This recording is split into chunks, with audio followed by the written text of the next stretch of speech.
রাজনৈতিক পালাবদলের পর বাংলায় অনেক কিছুরই পরিবর্তন দেখা যাচ্ছে। এবার রাজ্যে চালু হলো কেন্দ্রের বেটি বাঁচাও বেটি পড়াও প্রকল্প। স্কুল থেকে বিদ্যালয়ে ছাত্রীদের জন্য এবার থেকে মিলবে কেন্দ্রের যাবতীয় সুবিধা। আজ 14ই আগস্ট কন্যারত্ন দিবস পালন করে এমনটাই ঘোষণা করলেন মুখ্যমন্ত্রী শুভেন্দু অধিকারী।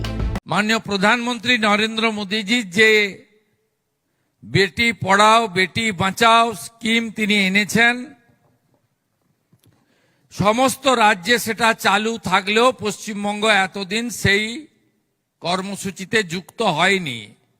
আমরা আনুষ্ঠানিকভাবে আজ থেকে বেটি বাঁচাও বেটি পড়াও পালনা স্কিম সহ হেল্পলাইন নম্বর 181 সহ অনেকগুলো নতুন ব্যবস্থার মধ্য দিয়ে আমরা আমাদের কন্যাদেরকে যুক্ত করলাম, তাদের পাশে থাকার অঙ্গীকার নিলাম।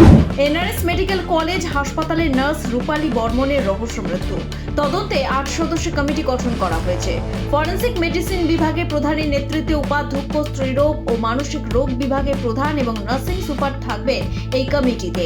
আগামী এক সপ্তাহের মধ্যে স্বাস্থ্য শিক্ষা অধিকর্তার কাছে এই কমিটি পূর্ণাঙ্গ রিপোর্ট জমা দেবে। ঘটনার সিসিটিভি ফুটেজ ও ইনজেকশনের ভায়াল খতিয়ে দেখা হচ্ছে।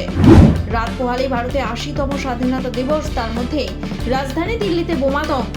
দিল্লি হাইকোর্ট বিমানবন্দর সহ একাধিক সংবেদনশীল স্থানে বোমা বিস্ফোরণের হুমকি দেওয়া হয়েছে। শুক্রবার এই রকম একটি ইমেল আসার পরই রাজধানী দিল্লি জুড়ে নিরাপত্তা ব্যবস্থার জোর দেওয়া হয়েছে। রামপুরহাটে আবারও উদ্ধার বিপুল পরিমাণ বিস্ফোরক, গ্রেফতার এক তৃণমূল কর্মী। গোপন সূত্রে খবর পেয়ে রামপুরহাটের আয়াস গ্রামে তৃণমূল কর্মীর বাড়িতে অভিযান চালায় পুলিশ। ধৃত তৃণমূল কর্মী শরীফুল ইসলামের বাড়ি থেকে মেলে 304টি জিলেটিন স্টিক। কি কারণে এত বিস্ফোরক মজুদ, নেপথ্যে কোন বড় চক্র, পুরো বিষয়টি তদন্তে পুলিশ। উত্তরাখণ্ডের চামোলিতে নির্মীয়মান জলবিদ্যুৎ প্রকল্পের সুড়ঙ্গে ধস, মৃত অন্তত 7 শ্রমিক, জখম আরো 14 জন, আহতরা হাসপাতালে চিকিৎসাধীন। সুড়ঙ্গের একটি অংশে মাটি ও পাথর জমে যায়।